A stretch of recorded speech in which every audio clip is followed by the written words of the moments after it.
When I first found out I was pregnant, I was real scared. And I was really wondering if Michael, that's my boyfriend, if he was going to stay with me or not, because I'd heard a lot of people say, they won't stick around. I found out when I was about 3 months pregnant. I had known it, but I had denied it as long as possible. And when I found out, I was just in shock. I didn't know what to think. At first, I wanted to have an abortion. But we just, me and him never had the money. And it just got on to where I got too far along and I could feel the baby. And I just couldn't do it after that. I knew what being pregnant meant, but I didn't realize there was a baby inside of me until he started moving. Living Alternatives began back in 1982, and it began as a result of really a young lady that I had run into by the name of Lori, who thought that she was pregnant. And she approached me and told me her situation, and I ascertained that this was a crisis in her life. And I said, well, Lori, let's just find out whether you're pregnant or not first. So I began to make phone calls around our local city and asking different places if I could obtain a free pregnancy test. And I ended up at the health department. And our local health department assured me that, yes, I could get a free pregnancy test. I just needed to call an 800 number. So I called the 800 number, and I was given the instruction to take her specimen to a local lab here in town.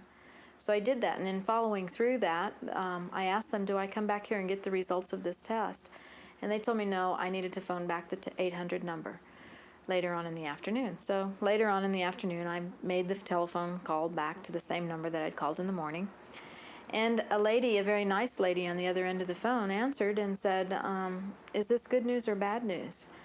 And I said, well, I'm not really sure yet. And the more that we began to talk, and she was very undergirding in what she was saying to me, but the end of the conversation was, it's okay, honey. You don't have to worry about anything. For $300, you can make a short trip to Dallas. It'll only take you 2 hours. We'll schedule an appointment, and we can perform an abortion, and then all of the stress that you're under right now will be resolved. Well, as I hung up the telephone, I was so burdened in my heart at that point. I just turned to the Lord and I said, God, what can I do as a Christian in my local community? Good morning, Living Alternatives. The answer to that prayer came very quickly. Within 3 weeks, I had the information in front of me about how to begin a pregnancy assistance center. The girl comes in. We are very pro-woman in this setting. We don't want to come off very pro-baby. Don't murder your baby. Murder's terrible. God doesn't like that. But rather, we want to come across to say, we care about you and God cares about you. How are you today? I'm okay, I think. Friendship is the bridge that we want to use in order to meet a girl who's in crisis. Because she doesn't really care what we know about abortion unless she first knows how much we care about her as an individual. We don't want to be so focused in on the baby, save the baby at all costs, that we end up walking right over the top of the girl. But instead, we want to undergird that girl and see her as an individual in this situation too. And her life is valuable also, not only the child, but also hers. People talk about being pro-choice, but if they're really pro-choice, they'll be pro-information. Because a woman really can't make a decision if she doesn't have all of the information and all of the options in front of her.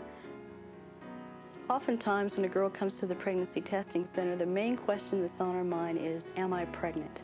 But she really hasn't had a chance to deal with the even larger questions, such as, what am I going to do if I am?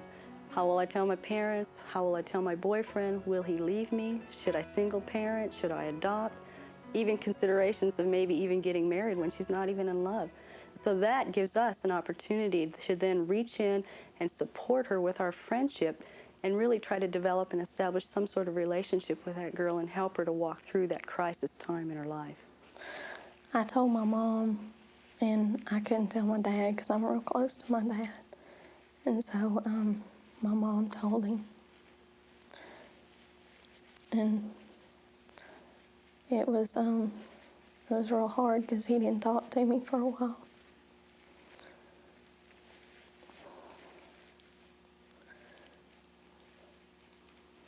That was the first time I've ever seen my dad cry.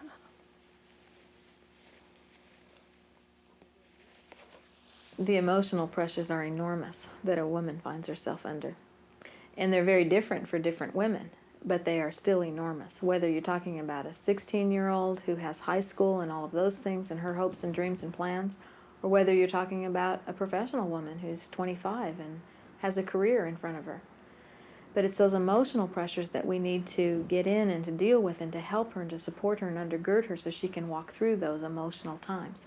Because we're really looking at a 6-month, very segmented point of time in her life. Now, she can choose the seemingly easy answer, which is abortion, and get out of and alleviate all of those emotional pressures that are coming upon her right then. But in exchange for those emotional pressures, what she's getting in the long run is the fact that she's destroyed her child. Roger got out of jail, and we moved to Green Cove Springs, or he did, and I was supposed to go with him, but he didn't really want me to go. But I went ahead and went, and when I did, my aunt dropped me off, and my parents wouldn't say goodbye. But my aunt told me, she gave me $40 and said that if I get out of the car, I'm never gonna back in the family again. I'm just not a part of the family in any way anymore.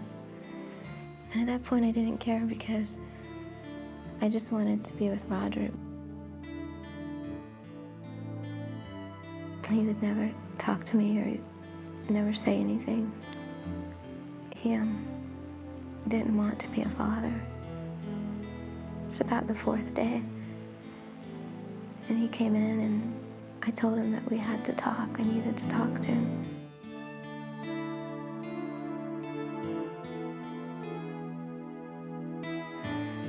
We talked about getting a job. We talked about where we would live. We talked about all these things. It seemed like we had gotten things solved.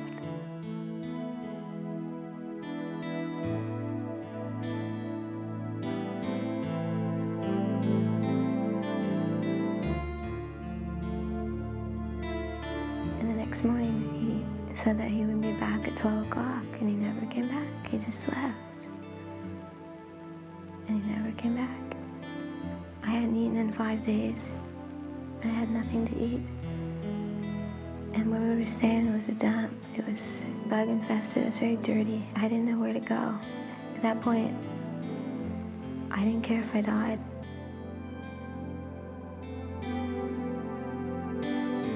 I cried myself to sleep that night. I just knew he wasn't coming back. And I had nowhere else to go. And I knew this child was dead.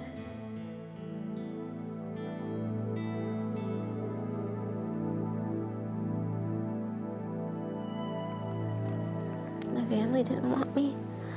Roger didn't want me. And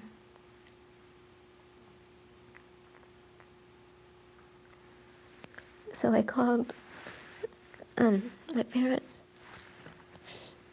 asking them if they could get me a plane ticket to Texas, because I didn't have any other hope. When a woman is confronted with a positive pregnancy test, and it's an untimely and an unplanned pregnancy, it is a very difficult time in her life. We can't minimize that. There aren't any easy answers. Single parenting is certainly not an easy answer. Adoption is a painful answer, to have to release that child for adoption that you've carried for 9 months. Sometimes marrying the boyfriend is not an option. It only makes the issue worse. And there aren't any easy answers. But what we have to look at is there's some answers that are constructive, and there's an answer that's destructive. And the abortion decision is a destructive answer. And it doesn't only just bring destruction to the baby, but it also brings destruction into the life of the woman. So we as a ministry want to see that women are undergirded and walked through that difficult time so that they can see the beauty from ashes experience that can come out of their life as a result of making right choices instead of the wrong choice that will bring devastation both to their child and to them. We would talk about it together, talk about abortion, and we both really didn't want to do that. And then I told him about adoption, and he really didn't want to do that, but I could tell from his attitude that he wasn't going to take care of me or the baby. He would, but he was still he was young in his heart. He was young, and I knew I was going to have to take it in my own hands and just do what was right. When I think about the abortion issue, I don't think about just abortion and the baby, but I think more a better term that we could use there would be pro-value. Everybody in that situation, every person, everything, every circumstance, God values. The baby is not more important than the woman is not more important than the baby, their situation is not more important than the grandparents that are involved, the boy, the father of the baby, the man, the school nurse, or even the abortionist himself. All of those people are very valuable to God. And so as we decide to do something to prevent abortion in our land and to provide alternatives, we need to really endeavor to have God's heart. The facts are 4,000 unborn children die in America every day. 110,000 die every day around the world. Conservatively, that's 40 million unborn children. We must respond. I'll never forget the first time I went to the hospital to pick up a little baby boy that had only 3 months prior to his birth actually been scheduled for the abortion clinic. I remember looking down on his beautiful face and his strong little perfect hands gripping my fingers, and tears came to my eyes as I realized what could have actually happened to him. And I thought, if that brings tears to my eyes, what doesn't it do to God to see millions of these little children being destroyed every year? And that's when it became a personal issue to me. It was no longer a political issue like you vote on taxes or you vote on for or against abortion. I realized that whether it's here in America or it's in my home nation of Norway, abortion is Satan's ultimate attempt to steal our coming generations. The pro-choicers are narrowing down their idealism or their way of thinking to seeing only the woman that's involved, and I think the pro-lifers, on the other hand, all too many times get focused into just the baby as being important. But as Christians, we need to step outside of those two arenas and say there must be another concept here that we can embrace, and that concept is one of being pro-value. We value everybody and everything. We want to minister to everybody in the setting. Working with women in crisis is the time that we can come to them and say, I not only care about you, but you can care about you too, and I can help you care about you. I thought a mother's home was for people who were kicked out because they were pregnant. So I never thought about going into one because I said, well, I got a home. I don't have to, go into a home. But she said, no, it's just for anybody that needs to get away. And I really needed to get away to think about my life, because, it's a big change. Life in a mother's home taught me to work with other people. They have chores that you have to do. They try and teach you responsibility. It's waking up in the morning, cleaning up your room, vacuuming the living room, cleaning up the kitchen, cleaning the bathroom. And, every other day we're cleaning the house, and it's like, why do we have to do this? And I didn't realize why we had to do that until I got home with the baby. And it's like now I'm trying to take care of two people. I also had to think about this decision of putting the baby up for adoption or keeping the baby, and thinking about what was best for both of us. And Jeanette, the director of the mother's home, helped me with that, because I was thinking the decision was, okay, well, whatever best for the baby, and I have to deal with it. It's not that. It's thinking through and making a decision that is best for both of y'all. Because at the mother's home, they're not just concentrating about the baby. They're concentrating on you, too. If I decided to put the baby up for adoption and go with that, she was always 100% behind me. She helped me look at the good points, she helped me look at the bad points, and she helped me to look at the emotions that I was going to have with either decision, but whatever her opinion was, she kept it out. If she thought one was best, she never told me. I was looking for a decision that was right, and I was looking for a decision that was wrong. And it used to be so stressful, because it was like, which one's right, which one's wrong, but both of them are right. The mother's home helped, because they helped me to look into the future. I got closer to God coming to Texas, because I know if I wouldn't have come to Texas, the situation I would have been in, I would have still been doing drugs. And I think the hardest thing I had was I was so scared that my baby would be deformed because of the drugs that I was doing while I was pregnant. And I got away from that and the influence and the peer pressure. So it was still a fear in my heart until he was born and I seen him. I was like, thank you. That's all I could say was thank you, God. Adoption is a very loving choice. When a woman comes to the place of choosing life and then choosing to go through with her pregnancy and having the child and then coming up with the decision of adoption, it's a very loving choice. And what she's really doing is she's giving life twice. She gives life first to the child physically, and secondly, she gives that child's life to an adoptive couple who is ready and prepared.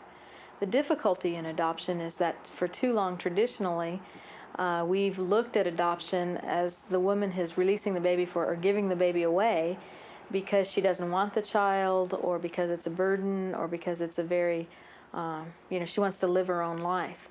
But quite the contrary is true, in that it's a very difficult decision for a girl to make, but she comes to that decision really based out of saying, I love my child very much, and I want the very best for my child. And I'm not ready or equipped to give the very best to my child. And so because of that, I'm going to make a choice that's very painful to me to make, but out of love, I'm going to do that. There was a lot of problems between our families. Michael's parents wanted us to keep the baby, and my parents wanted me to place it for adoption. And they were always fighting. And at first it was kind of like that. Me and Michael, really didn't. We weren't going to have a choice. It was like, Michael's family was forcing us to go one way, and my family was forcing us to go another. And I didn't know what to do. I finally made the decision to place him, and I was in the hospital. And,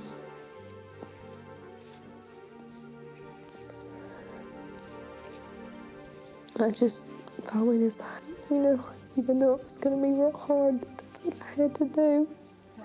Under the umbrella of Living Alternatives, we have an adoption ministry as well. And it's through this adoption ministry that we undergird the girl to help her understand that the decision that she's about to make is, yes, it's a painful one. It doesn't mean to be, we want to help her understand she doesn't have to be happy about the decision, but that she realizes that it's best. And really, love is choosing the very best for someone else, even if it means personal pain for me. That's the greatest kind of love that there is. The scripture says when you lay down your life for your brother. I made up my mind long before, well, not long before, but a couple of months I knew. So I had already set myself up, and I did want to see her in the hospital, and I did feed her, and I did take her to the agency afterwards. But you really have to make sure in your own heart, because no matter what anybody says or anybody tells you, you've got to know yourself. Well, I wrote her a note when I was in the hospital, and I had a bag of stuff that was going with her when they come to pick her up. And in the note, I just wanted her to know that I loved her. One of these days I think it'll be a very happy day when we do meet. I would like to see her. I do understand right now that why we can't. But that's up to her too. If she does, you have to think about that too. If it's up to them, because some of them do want to get in touch with you later, and some don't. But I think she will. I really think she will. No, I'll be happy to see her. The girls have an opportunity to write a letter to their adoptive family. The adoptive family will in turn write her a letter back after they have the child in the home, explaining, this is what your child means to us. The father writes a letter from his perspective, the mother writes a letter from her perspective, and all of that undergirds the birth mother's understanding that my baby's in a good place. He's in a better place than he would have been if I would have kept him myself and raised him. The letters I get from Karen and Steve show how much they care. And they tell me how he's doing and what he looks like. And it's really good. It makes me happy. I mean, I cry, but I'm happy. I like to look at the pictures just to, and see how happy. And she looks so happy and healthy. And I just know she's doing so good. And she like changes every single time we get pictures. She's grown up so much. I feel good about the situation that I made, the decision I made, because I know that was best for him. And when I see the pictures, I know he's happy and he's loved. And I just know that that's what was right. This is not a social issue. This is a spiritual problem that we're dealing with. The Bible makes it clear that we have a real enemy, and that enemy is out to kill and to destroy people, whether that's the baby or the mother or the family members that are involved with that girl. And so as Christians involved in this problem, we need to be seeking God's strategy so that we'll know how to fight this battle. I live in England, where I heard about the Living Alternatives training seminars earlier this year, and altogether, within about 6 weeks of hearing about them, I was able to come and visit and spend some time here. The seminars happen several times a year, and so after my seminar I was able to stay and to work here and to begin to put into practice some of the things that I'd learned. I got really excited about the idea of seeing God's heart for the poor and the needy, and the particular poor and needy in the whole area of abortion. The last few months, God's been even showing me greater His heart, His Father's heart, because He's brought in a very wonderful man into my life. And John is the answer to prayer. Not only will I know more about the Father heart, but I know Bethany will. And God's so gracious to her that He has brought John into her life to be her daddy and to be my husband. And I'm very excited because he's just an example of God's love and God's commitment and faithfulness to me. I love my son to death. I just love him so much. And now that I think about it, I couldn't live without him. No matter how much of a responsibility he is, I couldn't live without him. It would be like my joy is gone. He makes me happy. And I don't regret my decision. Out of the millions of abortions that are performed each year, each one represents a woman who is hurting, a woman who simply needs someone who cares. And we can all care. Care is that thing that paves the way for the good news to come into that woman's life, the good news of forgiveness and of restoration and of wholeness. Let's remember that many of us came to the Lord as a result of a crisis in our life. I'm so thankful because I just think it's God's anointing upon their very caring people. And I think I know God that much more because of their heart and their concern and love. Right now I'm going to a junior college, and later on I'm going to transfer to a four-year college. I don't know what I'm going to do yet, but I know I'm going to go ahead and get my education over with because this is probably the last chance I'll ever have. If it doesn't go through now, it probably won't ever come back to me again. I just want to go ahead and get my life back on track. There's no way that I could thank Living Alternatives for the help that they've given me. I wouldn't know how. No money in the world could do it. If I had all the money in the world and I could give it to them, it wouldn't be the right thanks to how they have helped me. I'm really thankful for Living Alternatives. They just, you couldn't believe, what they've done for me. That was the hardest thing I've ever done. And I wouldn't say Bev made it easy, but she, she did everything she could to make it the easiest for me. And I just love her. A woman facing an unplanned pregnancy doesn't need an agency. All she needs is a friend.